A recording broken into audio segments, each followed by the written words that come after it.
Hello दोस्तों, आप सभी लोगों का स्वागत है विजडम हब स्टडी पर। इस वीडियो के माध्यम से मैं आप लोगों के लिए डिस्कस करूंगा एमपीपीएससी 2019 का वह पेपर जो कि 12 जनवरी 2020 को संपन्न हुआ भोपाल में। तो ये एमपीपीएससी का जो पेपर है उसका सेट ए है मेरे पास, जिसमें मैं डिस्कस करूंगा आपके लिए कि किस प्रकार से जो पेपर है इसके जो 100 क्वेश्चन थे 2 घंटे के लिए, उनमें जो 100% जो क्वेश्चंस रहे हैं 100 क्वेश्चन, उनका जो आंसर है वो आपके सामने डिस्कस करूंगा, ताकि आप लोग अपने आंसर को चेक कर सकें और समझ सकें कि आपके कितने आंसर सही है आ रहे हैं यहाँ पर और आपके कितने मार्क्स आ रहे हैं। क्योंकि जो पेपर हुआ है ये 100 क्वेश्चन थे, मतलब 100 नंबर का क्वेश्चन रहेगा, तो आप लोगों के लिए ये ईजी हो जाएगा। तो ये जो है मेरे सामने सेट ए है, मैं इसको डिस्कस करूँगा। तो चलिए हम स्टार्ट करते हैं। तो देखिए इसमें जो पहला प्रश्न है, पहला प्रश्न कुछ इस प्रकार है कि निम्नलिखित में से किस संवैधानिक संशोधन अधिनियम ने मौलिक अधिकारों की सूची से संपत्ति के अधिकार को हटाया था। तो इसका जो जवाब है वो है जो सी ऑप्शन, संविधान संशोधन 44वें संविधान संशोधन अधिनियम 1978 के तहत संपत्ति का जो अधिकार था इसको अधिकार से हटा करके लीगल राइट बना दिया गया था। और ये हुआ था 1978 में। और जब ये हुआ था तो उस समय मोरारजी देसाई की सरकार थी और मोरारजी देसाई जी थे वो प्रधानमंत्री थे। तो ये सारा जो हुआ था वो 42 जो अमेंडमेंट था उसमें बहुत सारे बदलाव किए गए थे, तो उसको रिवॉक करने के लिए जो संविधान संशोधन है 44 लेकर के आया गया था। नेक्स्ट क्वेश्चन है यहाँ पर कि भारत में दल विहीन प्रजातंत्र किसने प्रस्तावित किया था। तो ये प्रस्तावित किया था जयप्रकाश नारायण ने। तीसरा प्रश्न है यहाँ पर कि भारत की प्रथम महिला मुख्य निर्वाचन आयुक्त कौन थी, मतलब chief election commission of India कौन रही है पहले। तो ये रही यहाँ पर वी.एस. रमा देवी रही हैं। फिर पांचवा प्रश्न है यहाँ पर कि संविधान का कौन सा अनुच्छेद भारत के नियंत्रक और महालेखा परीक्षक के कर्तव्य को निर्धारित करता है। मतलब यहाँ पे केक की बात की जा रही है, तो जो केक होता है ना भारतीय संविधान में वो आर्टिकल 148 से लेकर के आर्टिकल 158 तक होता है। और ये जो इसमें ड्यूटी की बात की जा रही है तो ड्यूटी इसके 149 में आता है। फिर इसके बाद आप साथ यहाँ पर पांचवा प्रश्न देखेंगे तो पांचवें प्रश्न में बोला गया है कि पंचायती राज संस्थाओं को संवैधानिक मान्यता प्रदान करने की अनुशंसा करने वाली समिति का नाम क्या था। तो जो समिति थी उसका नाम था L.M. सिंघवी समिति था। और रिकमेंडेशन की अगर हम बात करें कि पंचायती राज व्यवस्था है उसको लेकर के कौन आया था, इसकी रिकमेंडेशन किसने दी, तो यहाँ अशोक मेहता समिति थी। लेकिन यहाँ पे संवैधानिक मान्यता देने की बात पूछी जा रही है, तो ये जो मान्यता देने की बात थी वो L.M. सिंघवी समिति ने किया था। नेक्स्ट क्वेश्चन है यहाँ पर छठवा कि कैप्टन रूप सिंह स्टेडियम का संबंध किस खेल से है। तो कैप्टन रूप सिंह स्टेडियम का संबंध क्रिकेट से है।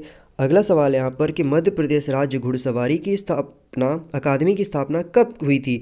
तो 2007 में अकादमी की स्थापना की गई थी। आठवां प्रश्न है यहाँ पर कि निम्नलिखित में से मध्य प्रदेश राज्य से संबंधित खेल पुरस्कार कौन सा है। तो एकलव्य खेल पुरस्कार है। नवा प्रश्न है यहाँ पर कि निम्नलिखित में से 2018 में मध्य प्रदेश राज्य के विक्रम पुरस्कार से सम्मानित खिलाड़ियों में कौन सा खिलाड़ी दिव्यांग श्रेणी से है। तो सोनू गोलकर हैं जो कि दिव्यांग श्रेणी से आते हैं। 10वां प्रश्न है यहाँ पर कि मुस्कान किरार का संबंध किस खेल से है। तो मुस्कान किरार का संबंध तीरंदाजी से है।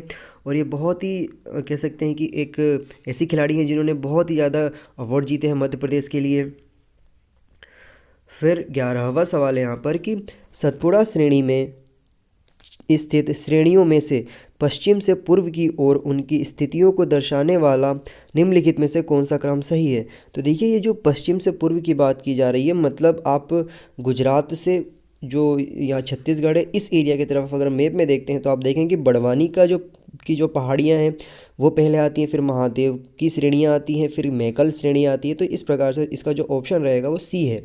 12वां प्रश्न यहाँ पर कि किस नदी की घाटी गहरी भूमि खड्ड भूमि का निर्माण करती हैं। तो ये चंबल नदी के, जिसे आपने सुना होगा चंबल की जो सर्पिलेकार जो होते हैं, मतलब चंबल के बीहड़, तो चंबल के बीहड़ की वजह से वो प्रसिद्ध हैं। 13वां प्रश्न यहाँ पर कि इंदौर से जब जयपुर को जोड़ने वाली राष्ट्रीय राजमार्ग का संबंध का जो नंबर है वो क्या है। तो इसका जो नंबर है वो यहाँ पर आप देखेंगे 52 इसका नंबर है।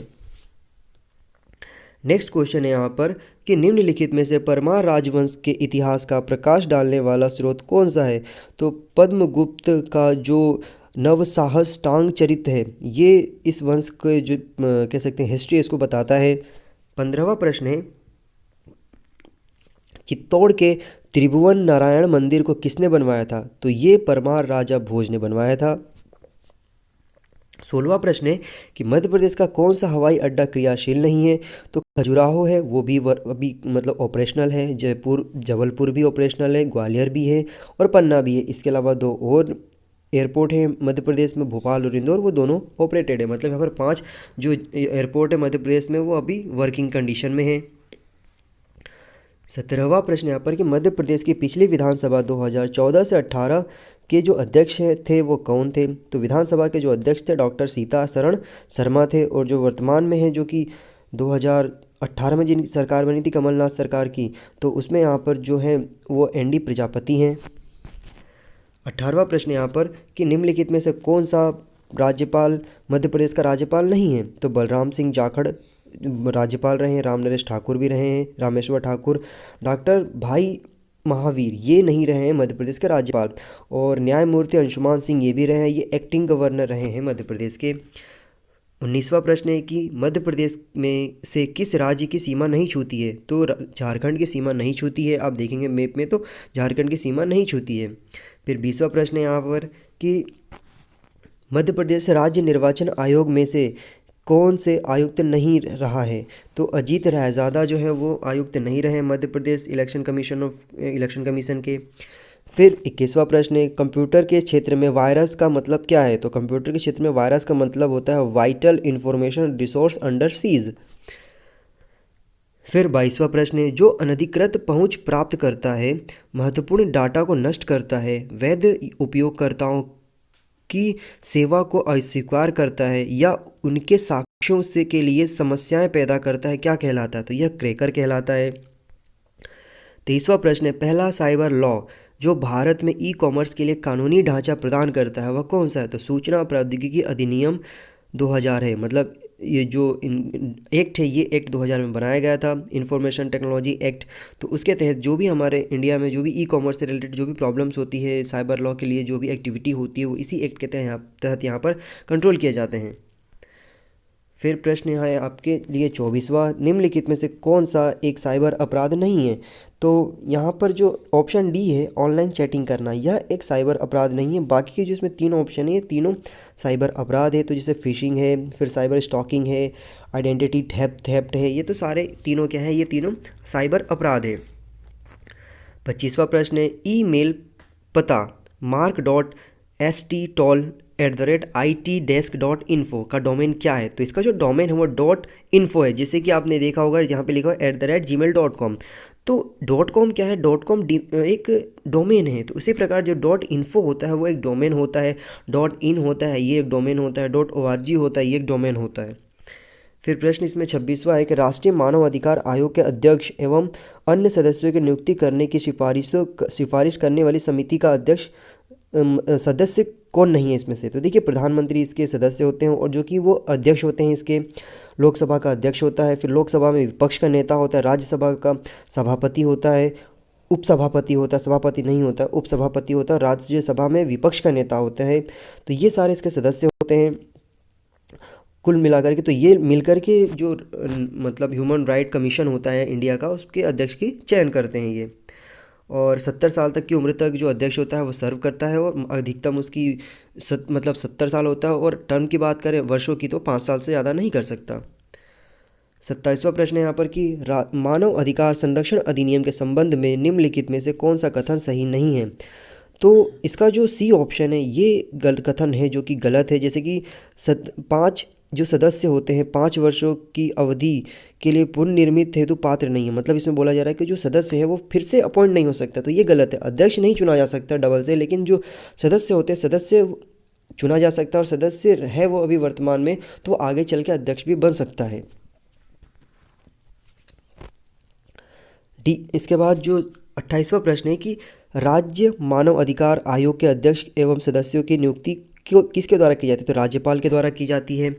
29वां प्रश्न यहाँ पर कि मानव अधिकार न्यायालयों के मामलों के संचालन के लिए जो प्रायोजनार्थ राज्य सरकार एवं एक अधिवक्ता को विशिष्ट लोक अभियोजक के रूप में निर्दिष्ट कर सकती है, जो कम से कम कितने वर्षों का प्रैक्टिस करना अनिवार्य है? तो ये जो प्रैक्टिस करने की जो अनिवार्यता है वो 7 वर्षों की है। सिविल अधिकार संरक्षण अधिनियम 1955 के अंतर्गत सभी दंडनीय अपराध किस प्रकार के, तो ये असंज्ञेय होते हैं और शमनीय होते हैं।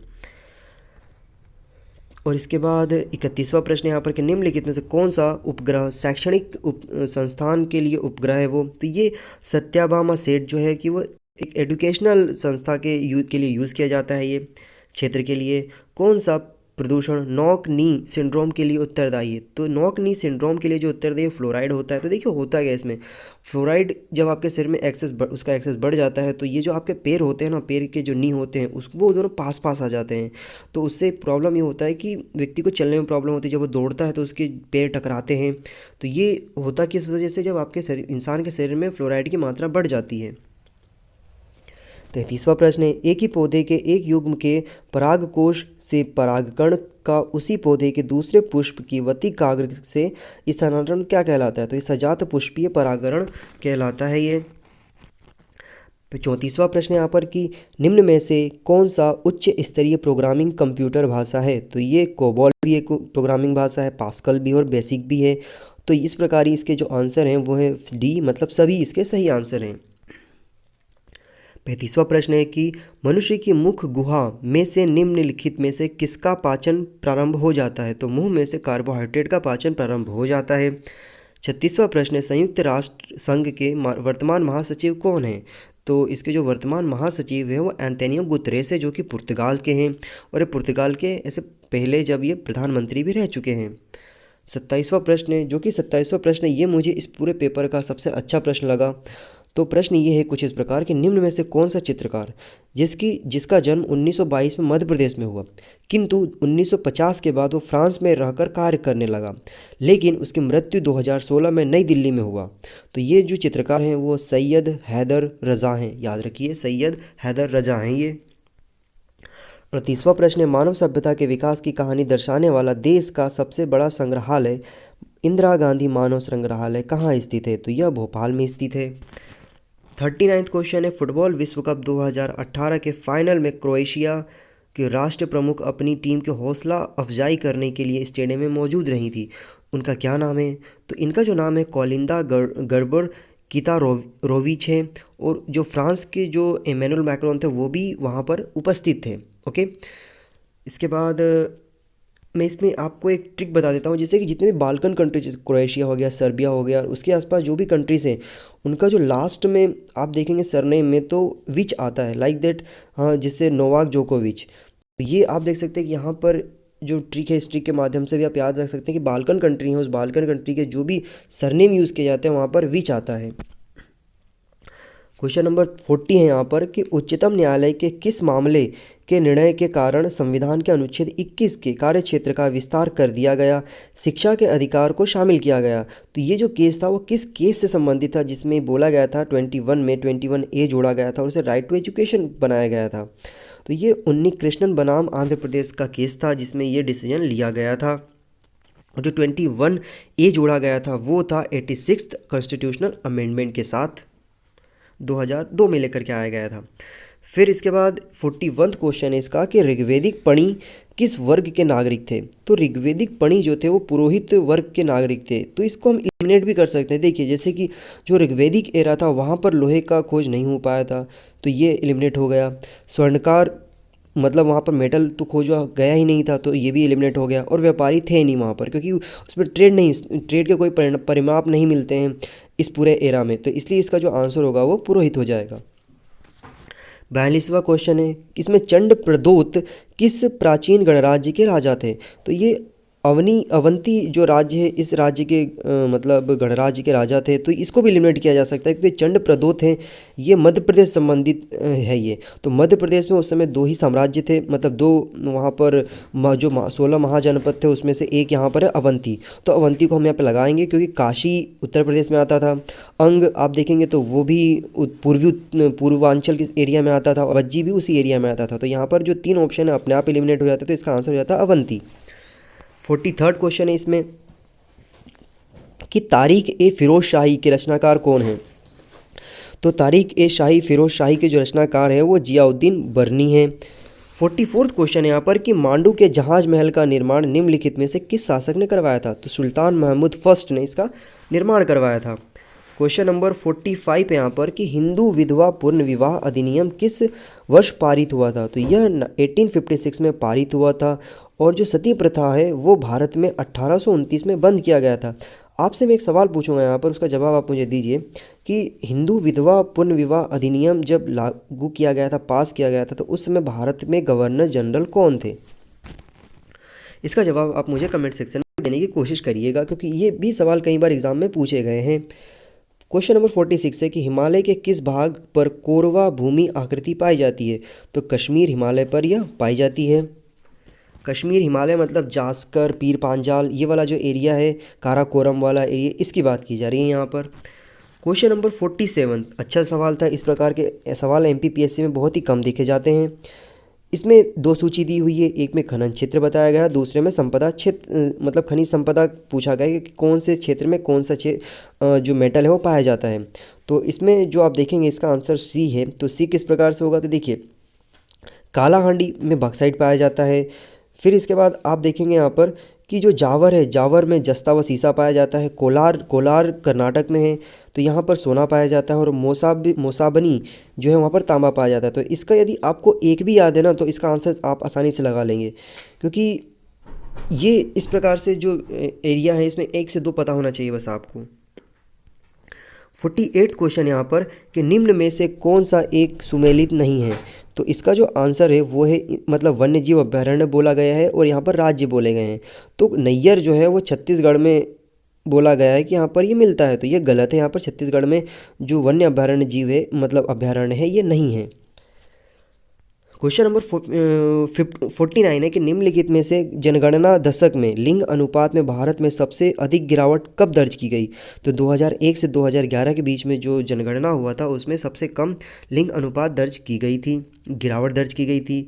स्वर्णिम चतुर्भुज का पूर्वी पश्चिमी गलियारा निम्नलिखित में से किन केंद्रों नाभिक को जोड़ती है? तो यह सिलचर एवं पोरबंदर को जोड़ती है। तो सिलचर कहाँ पर है? सिलचर है यहाँ पर आप देखेंगे कि पूर्वोत्तर एरिया में है, और जो पोरबंदर है वो पश्चिम उत्तर में है। तो पश्चिम उत्तर में मतलब एक गुजरात में है तो और एक असम में है। तो सिलचर कहाँ पर है? असम में है, और पोरबंदर गुजरात में है। 51वां प्रश्न है यहाँ पर कि औद्योगिक विकास केंद्र बानमोर मध्य प्रदेश के किस जिले में है? तो ये मुरैना जिले में है। और बाकी के जो अन्य हैं यहाँ पर भिंड है, भिंड में अगर आप देखेंगे तो मालनपुर है, शिवपुरी में आप देखेंगे तो बूढ़ोहरा है, और गुना में देखेंगे आप तो चैनपुरा है। तो ये चारों क्षेत्र, इस चारों क्षेत्र के जो औद्योगिक क्षेत्र हैं उनके नाम है ये। और आप लोग जो पेपर दे रहे हैं यहाँ पर, तो आप जिस मध्य प्रदेश के जिस ज़िले से आते हैं आप, तो उस ज़िले का जो भी औद्योगिक क्षेत्र है उसका आप कमेंट सेक्शन में बताने की कोशिश करिए कि आपके उस ज़िले का औद्योगिक क्षेत्र कौन सा है। Okay. 52 question, make in India कार्यक्रम आरंभ कब किया गया? तो इसको भी अच्छे से एलिमिनेट किया जा सकता था डेट के हिसाब से, क्योंकि ये आपको कंफर्म पता होगा कि ये नरेंद्र मोदी प्रधानमंत्री नरेंद्र मोदी के द्वारा किया गया था। तो देखिए नवंबर 2012 ये हो नहीं सकता, क्योंकि इस समय मनमोहन सिंह सर की सरकार थी, तो ये तो अपने आप एलिमिनेट हो गया। फिर जनवरी 2014 की बात कर तो यहाँ पे भी मनमोहन की सरकार थी, तो ये भी अपने आप एलिमिनेट हो गया। सितंबर 2016 की बात की जाए तो ये नहीं हो सकता, क्योंकि उस समय डिमोनेटाइजेशन आने वाला था नवंबर 2016 में, तो सिचुएशन पैनिक हो जाती, इसलिए वो नहीं किया गया था। तो सितंबर 2014 इस समय से लागू किया गया था। तो ये भी अच्छे से एलिमिनेट किया जा सकता था जब यदि आपने न्यूज़ में कवर किया हो तो इन सब चीज़ों को। क्वेश्चन नंबर 53 है कि निर्यात उत्कृष्ट शहर में मध्य प्रदेश के किन दो शहरों को शामिल किया गया? तो इसमें देवास और इंदौर को शामिल किया गया है, क्योंकि जब मैंने ये इसके करंट अफेयर कवर किए थे एमपीपीएससी के मतलब मध्य प्रदेश के, तो उसमें ये क्वेश्चन बना हुआ है। क्वेश्चन नंबर 54 है कि भारत सरकार का कौन सा मंत्रालय भारत की विदेश व्यापार के संबंध में संबंधित है? तो देखिए भारत सरकार के जितने मंत्रालय हैं सबका एक अलग अलग उद्देश्य होता है और एक अलग अलग कार्य प्रणाली होती है। तो रक्षा मंत्रालय जो होता है वो रक्षा मतलब डिफेंस की जो भी कह सकते हैं यहाँ पर कि ट्रेड एंड कॉमर्स होता है, जैसे कि भारत को अगर राफेल जेट खरीद रहा है तो उसका जो डिस्कशन होगा वो कौन करेगा? रक्षा मंत्रालय करेगा। विदेश मंत्रालय क्या करता है? विदेश मंत्रालय की अलग नीतियाँ होती है, जैसे कि ट्रेड एंड कॉमर्स उसका मतलब मंत्रालय कौन करेगा? डिस्कशन करेगा विदेश मंत्रालय, जो कि उसके कंट्री की जो भी इकोनॉमिकल एस्पेक्ट को प्रभावित ना करते हों। लेकिन जब इकोनॉमी की बात आ जाती है, जैसे एक देश की दूसरे देश के साथ व्यापार नीतियों की बात आती है कि किस प्रकार से टैक्सेशन सिस्टम लेकर के आया जाएगा उसमें, और किस प्रकार से एक कंट्री को दूसरी कंट्री में जो ट्रेड एग्रीमेंट होते हैं, फ्री ट्रेड एग्रीमेंट होते हैं, उसका वॉल्यूशन ना करें, तो इन सब की जब बात की जाती है तो ये वाणिज्य एवं उद्योग मंत्रालय आ जाता है यहाँ पर। और इसके जो मिनिस्टर है वर्तमान में, वो आप देखेंगे तो 3 डिपार्टमेंट्स हैं इसके अलग अलग, जिसमें से पीयूष गोयल भी हैं। वित्त मंत्रालय, विदेश मंत्रालय की बात कर देंगे आप तो राजनाथ सिंह है, और इस विदेश मंत्रालय के एस जयशंकर हैं, और रक्षा मंत्रालय की बात करें तो राजनाथ सिंह है, और गृह मंत्रालय तो आपको पता ही है कौन है। आप इसका जवाब मुझे कमेंट सेक्शन में दीजिए। क्वेश्चन नंबर 55 है यहाँ पे कि मध्य प्रदेश वित्त निगम का मुख्यालय कहाँ पर है। तो मध्य प्रदेश का जो इकोनॉमिकल कैपिटल है वो इंदौर कहा जाता है, तो इसका जो राजधानी है, मुख्यालय है, वो इंदौर में ही है। क्वेश्चन नंबर 56 यहाँ पर कि बोधन दौआ किसका सेनापति था। तो बोधन दौआ जो थे वो शाहगढ़ के राजा बखत वली जो थे उनके सेनापति थे ये। क्वेश्चन नंबर 57 है कि निम्नलिखित में से कौन सा सुमेलित नहीं है। तो देखिए इसमें बहुत कन्फ्यूज़न है इस जवाब को लेकर के, तो इसका परफेक्ट आंसर तो मैं भी नहीं दे पाऊँगा, क्योंकि ये जो ऑप्शन है इसके सी एंड डी, इन दोनों में ही पटालिया, जैसे भारिया का जो जनजाति बताया गया, उपजाति बताया गया पटालिया है, तो ये भी मतलब मैच नहीं कर पा रहा है, क्योंकि सोर्सेस में इसके आंसर ये जवाब नहीं दिया हुआ है। पटालिया मुझे कोई उपजाति ही नहीं मिली अभी तक। और कोरकू है, कोरकू का महार, ये भी किसी भी उपजाति नहीं बताई गई है। तो इसका आंसर के लिए तो आपको एमपीपीएससी का जो ऑथेंटिकेट आंसर आएगा उसके लिए वेट करना पड़ेगा, और जब वो रीज़न देंगे तब। बाकी जो गोंड है, गोंड का अगरिया जाति बहुत प्रचलित है ये, और बेगा का बिजवार जाति ये भी बहुत प्रचलित है। तो ये दोनों तो परफेक्ट है कि ये दोनों गलत हो नहीं सकते, बस सी एंड डी में है जो भी संशय है। क्वेश्चन नंबर 58 है कि निम्नलिखित वाक्यों पर विचार करिए। तो देखिए मांडू, पहला स्टेटमेंट दिया है मांडू धार जिले में स्थित है, तो ये पूर्णतः सत्य है। और मांडू में हिंडोला महल है, तो ये भी पूर्णतः सत्य है। और मांडू में ही जहाज महल भी है, तो दोनों ही कथन इसके सत्य हैं। क्वेश्चन नंबर 59 है कि जल बिहारी का मेला कहाँ आयोजित किया जाता है। तो जल बिहारी का जो मेला है वो छतरपुर में आयोजित किया जाता है। और हम एमपीपीएससी हमेशा से एक से दो जो आयोजित मेले होते हैं वो पूछता है, वो तो छतरपुर में इसको आयोजित किया जाता है। 60वां प्रश्न है पर काठी क्या है। तो काठी एक लोक नृत्य है ये। 61 क्वेश्चन है यहाँ पर कि निम्न पुरस्कारों में से किन, मतलब जो वर्ष हैं, वर्षों के आधार पर आपको बताना है यहाँ पर।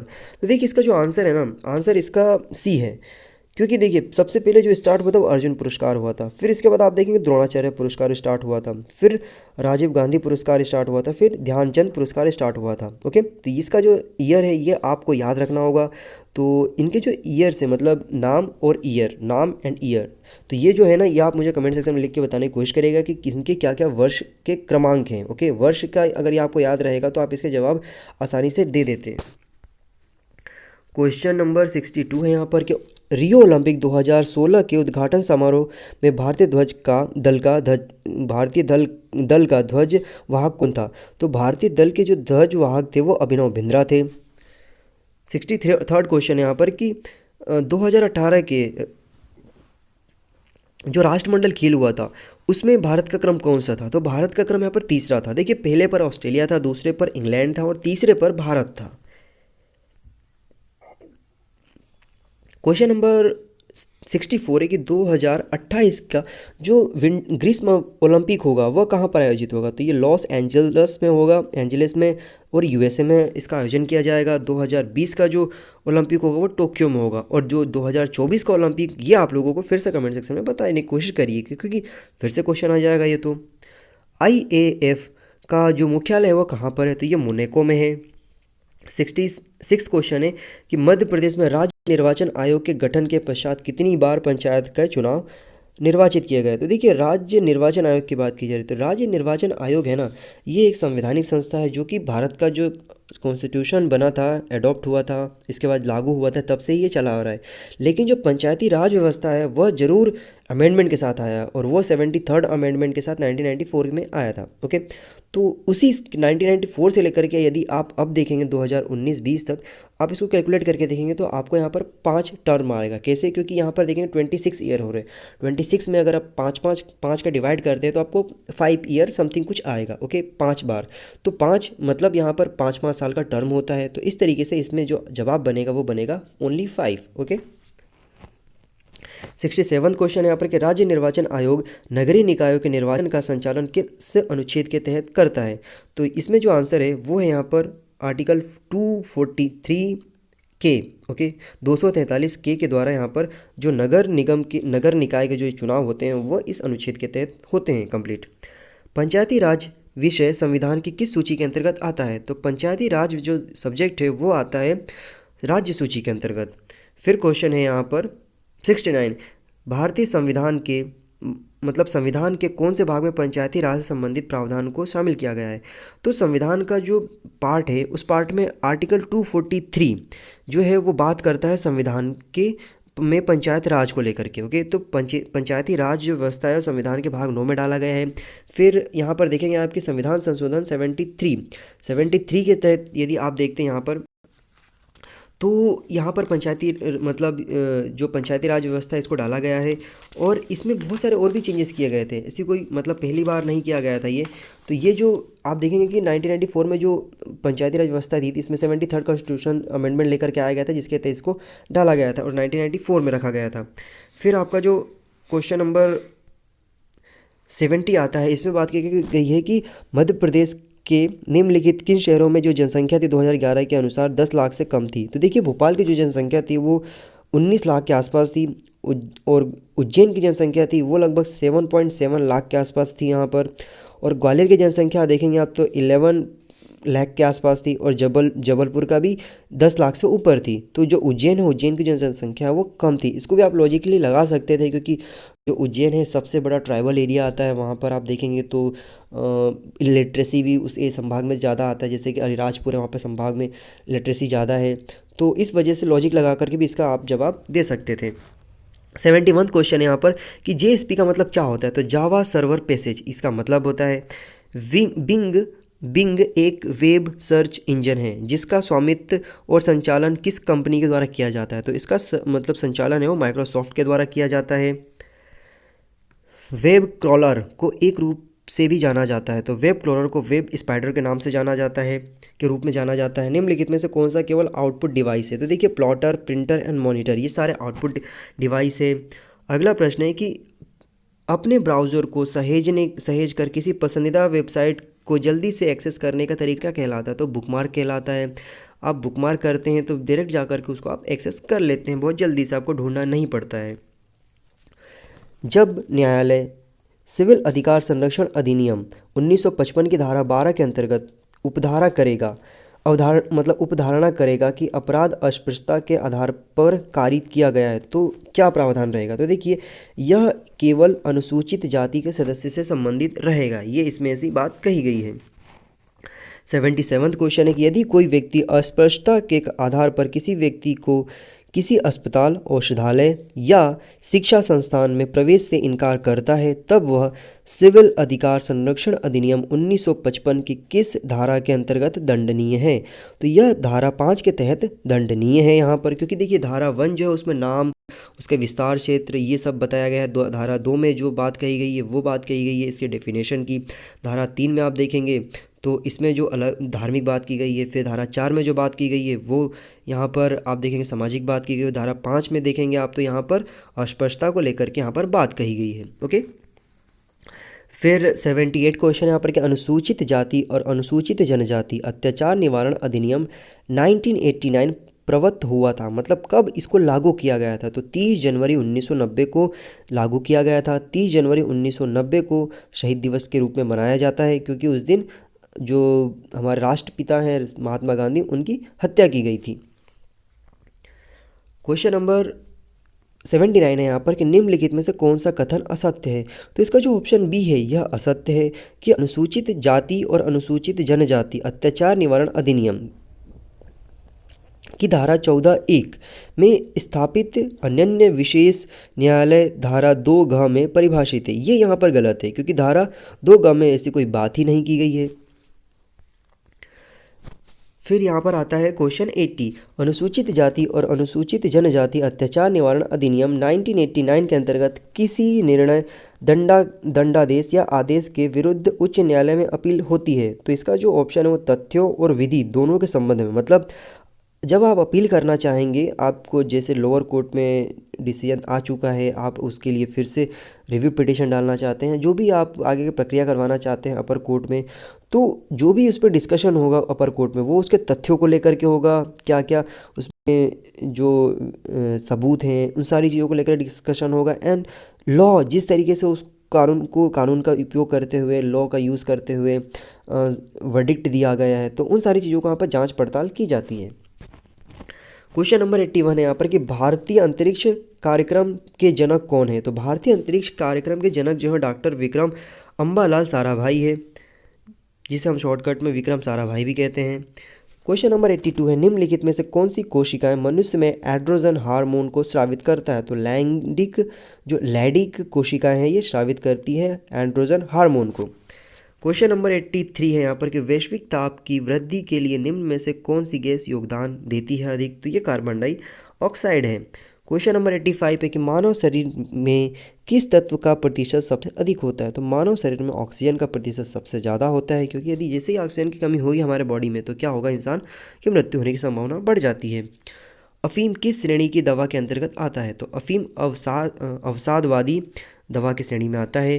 क्वेश्चन नंबर 86 है कि वर्ष 2019 में नई दिल्ली में आयोजित गणतंत्र दिवस समारोह के मुख्य अतिथि कौन थे। तो दक्षिण अफ्रीका के राष्ट्रपति सिरिल रामाफोसा इसके मुख्य अतिथि थे। और जो 2020 में आएंगे वो आएंगे ब्राज़ील के जो प्रेसिडेंट है, राष्ट्रपति, मतलब जो वहाँ पे हेड ऑफ गवर्नमेंट जेरिस बोल्सोरो, वो यहाँ पर भारत में आएंगे 2020 में। क्वेश्चन नंबर 88 है यहाँ पर कि वर्ष 2018 में भारत सरकार द्वारा प्रारंभ विश्व की सबसे बड़ी स्वास्थ्य योजना का नाम क्या है, जिसे हम PMJY भी कहते हैं, प्रधानमंत्री जन आरोग्य निधि योजना कह सकते हैं, या फिर प्रधानमंत्री जन आरोग्य योजना, आयुष्मान भारत भी कहा जाता है उस योजना को। मध्य प्रदेश में गरीब परिवारों की विवाह योग्य कन्याओं की आर्थिक सहायता हेतु मुख्यमंत्री कन्यादान योजना या फिर मुख्यमंत्री निकाह योजना, ये सारी योजनाएं जो हैं, इसके लिए जो राशि थी वो पहले 25,000 थी, जिसको बढ़ा करके यहाँ पर 51,000 कर दिया गया है। ये मैंने कवर किया है करंट अफेयर में। क्वेश्चन नंबर 90 यहाँ पर कि वर्ष 2019 में किस भारतीय लघु फिल्म के लिए ऑस्कर पुरस्कार प्राप्त दिया गया है। तो ये पीरियड एंड ऑफ सेंटेंस, इसे दिया गया है अवार्ड।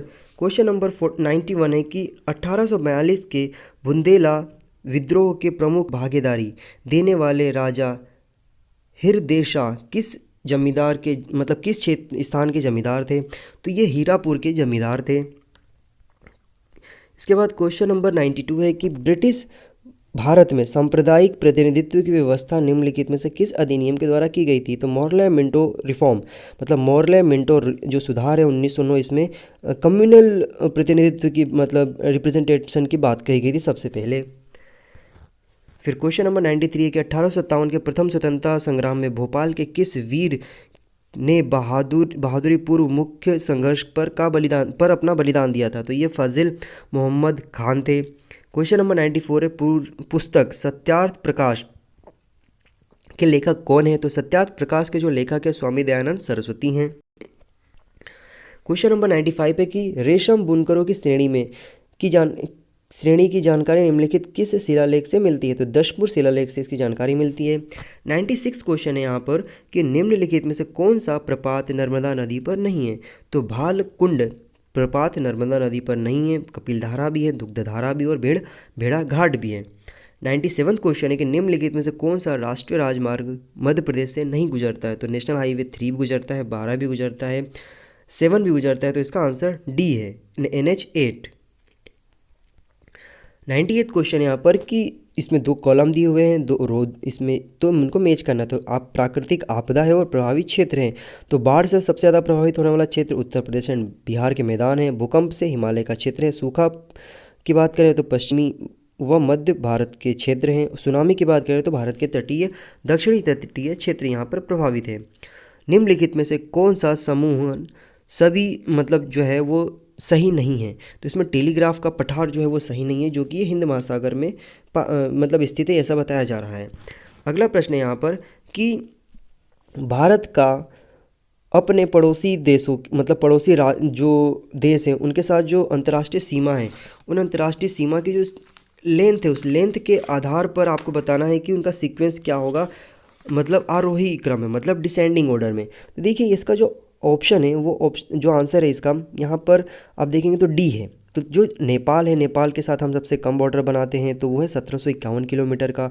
फिर पाकिस्तान से बनाते हैं तो पाकिस्तान से हम बनाते हैं 3323 किलोमीटर का। एंड चाइना से बनाते हैं हम 3388 किलोमीटर का। सबसे ज़्यादा हम बनाते हैं बांग्लादेश से। तो बांग्लादेश से हम बनाते हैं यहाँ पर 4096 का। तो हम बढ़ते क्रम में करेंगे, इंक्रीजिंग ऑर्डर में, तो आरोही क्रम में। तो ये जो हो जाएगा बढ़ते क्रम में नेपाल, पाकिस्तान, चीन एंड बांग्लादेश। तो ये यहाँ पर मैंने पूरे 100 क्वेश्चंस कवर किए दोस्तों, जिसके माध्यम से मैंने आपको आंसर्स बताने की कोशिश किए हैं, और जो एक्स्ट्रा इन्फॉर्मेशन होती है वो भी मैंने आपको देने की कोशिश किया है। वो मुझे उम्मीद है कि आप लोगों ने अपना जो आंसर होगा चेक किया होगा। तो कोशिश यही रहेगा कि आप लोग अपने आंसर्स के जो मार्क्स हैं उस मार्क्स को देखिए और एनालिसिस करिए कि आपको कितने मार्क्स आ रहे हैं। देन इसके बाद आप बेफिक्र होकर के अपनी जो MPPSC की जो नेक्स्ट प्रिपरेशन है मेंस के लिए, उसके लिए लगिए। यदि आपका किसी का कम मार्क्स भी आ रहे हैं तो टेंशन ना करें, क्योंकि जो नेक्स्ट 2020 का पेपर होगा, जो नेक्स्ट होने वाला है नए सिलेबस के आधार पर, उसके हिसाब से आप तैयारी करने की कोशिश करिए। क्योंकि अब इस पूरे पेपर का जब हम एनालिसिस करते हैं तो हम ये देखते हैं कि इसमें इकोनॉमिक्स के क्वेश्चन बिल्कुल नहीं है। इकोनॉमिक्स लगभग इस पूरे पेपर में नदारत रही है। हिस्ट्री से ज़्यादा क्वेश्चंस नहीं आए हैं इसमें, ओके। एंड पॉलिटी अच्छे लेवल पर आई है इसमें। इन्वायरमेंट के भी ज़्यादा क्वेश्चन इसमें हैं, मतलब 5 से 6 क्वेश्चंस रहे हैं यहाँ पर इन्वायरमेंट के भी। एंड इसके बाद जो एक्ट था, एक्ट के भी यहाँ पे 10 से 12 क्वेश्चंस रहे हैं यहाँ पर। तो एक्ट जो नेक्स्ट सिलेबस रहेगा उसमें से एक्ट हट जाएगा, तो हटेगा तो कुछ नए पोर्शन इसमें ऐड किए गए हैं। तो समझ के चल सकते हैं कि एक अच्छा बैलेंस आपको एक व्यू दिया गया है कि जो नेक्स्ट आने वाले पेपर होंगे वह किसी ना किसी हद तक तरीके से इसी नए पैटर्न के आधार पर रहेंगे। तो मेरी आप लोगों के साथ शुभकामनाएं हैं कि आप लोग भी अच्छे से इन चीज़ों को समझें और प्रिपरेशन करें। और जो ये वीडियो है इसे आप देखिए और लोगों के साथ शेयर करिए। और एक सीरीज में चलाता हूँ UPSC प्रीलिम्स का जो फैक्ट है, करंट अफेयर फैक्ट, 7:30 से लेकर 7 से लेकर 7:30 बजे के बीच में शाम को अपलोड होती है वीडियोस। तो आप उन्हें देखिए, आपको बहुत ही अच्छे से information, detail information current affair की मिलेगी, जो कि UPSC का पेपर 3 जो मई में होने वाला है 2020 में, उसके लिए आपको हेल्पफुल करेगा। So thank you so much, have a good day. जय हिंद, जय भारत। दोस्तों मैं अनअकैडमी पर पढ़ाता भी हूँ। अनअकैडमी पर मेरे कोर्सेज अवेलेबल हैं जो कि डिज़ाइन किए गए हैं मेरे द्वारा। 29 कोर्सेज डिज़ाइन किए गए हैं, 300 से ज़्यादा वीडियोस अवेलेबल है, अपने जाकर के देख सकते हैं। इसके साथ ही यदि आप अनअकैडमी कोई भी प्लस कोर्सेज परचेस करना चाहते हैं तो आप मेरा कोड यूज़ करिए IMMonk28। आप यहाँ पर 10% का डिस्काउंट अवेल कर सकते हैं ऑन एवरी प्लस कोर्सेज। आप यहाँ पर देख सकते हैं जो मेरे कोर्सेज डिज़ाइन किए गए हैं, ये सारे कोर्सेज से करंट अफेयर के हैं, स्पोर्ट्स के हैं, हिस्ट्री के माइनर MCQ हैं, अवार्ड से संबंधित हैं, गवर्नमेंट स्कीम्स हैं, पॉलिटिकल के जो भी यहाँ पर इशू होते हैं वो है, इंटरनेशनल रिलेशंस हैं, इंटरनेशनल बाउंड्रीज़ हैं। फिर इसके बाद यहाँ पर आप देखेंगे डिफेंस, साइंस, टेक्नोलॉजी, वो हैं जितने भी यहाँ पर इंडाइसेस रिपोर्ट आती है उन सब की इन्फॉर्मेशन यहाँ पर दी गई। ये सारे कोर्सेज डिज़ाइन किए हुए मेरे द्वारा। ये देखिए आप यहाँ पर ये सभी कोर्सेज हैं जो कि आपको बहुत ज़्यादा बेनिफिशियल रहेंगे से MPPSC की प्रिपरेशन के लिए। आपको बहुत ज़्यादा आइडेंटिफाइड, वेरीफाइड तरीके से ये डिज़ाइन किए हुए कोर्सेज है, क्योंकि अनअकैडमी पर कोई भी ऐसे कॉपी किया हुआ कंटेंट नहीं डाला जाता है, ओके। तो आप इन्हें जाकर के देखिए, आपको बहुत ज़्यादा फायदा होगा। मैं इनकी लिंक्स जो है कोर्सेज की मैं डिस्क्रिप्शन बॉक्स में प्रोवाइड करा दूँगा, आप लोग वहाँ पर जाकर के एक्सेस कर सकते हैं। और इसके साथ ही जो मेरे फेसबुक के पेजेस हैं जहाँ पर मैं करंट अफेयर डालता हूँ, अनअकैडमी के जो लिंक्स हैं कोर्सेज के वो, और इसके बाद टेलीग्राम पे जहाँ पर मैं PDF डालता हूँ, और व्हाट्सएप के जो ग्रुप्स हैं उनकी भी लिंक मैं आपको डिस्क्रिप्शन बॉक्स में प्रोवाइड करा दूँगा, और मैं कमेंट सेक्शन में पिन कर दूँगा, वहाँ पर जाकर के भी आप ज्वाइन कर सकते हैं। और इसके साथ आप लोगों से एक रिक्वेस्ट ये है कि जो हमारा चैनल है विजडम हब स्टडी, आप इसे सब्सक्राइब करिए, लाइक करिए, शेयर करिए, कमेंट करिए, और जो भी आपके डाउट्स होते हैं वो कमेंट सेक्शन में बताइए। हम कोशिश करेंगे कि वो सारे सवालों के जवाब आपको हम 24 घंटों में दे सकें। और इस प्रकार के अन्य जो वीडियोस हैं वो आपको इसी चैनल पर मिल जाया करेंगी। तो आप बेल आइकन बटन दबा दीजिएगा ताकि आपके सामने जब भी हम अपलोड करें वीडियोस तो आपको नोटिफिकेशन आ जाए और आप उसे देख लें। So thank you so much watching this video. Have a good day. जय हिंद, जय भारत।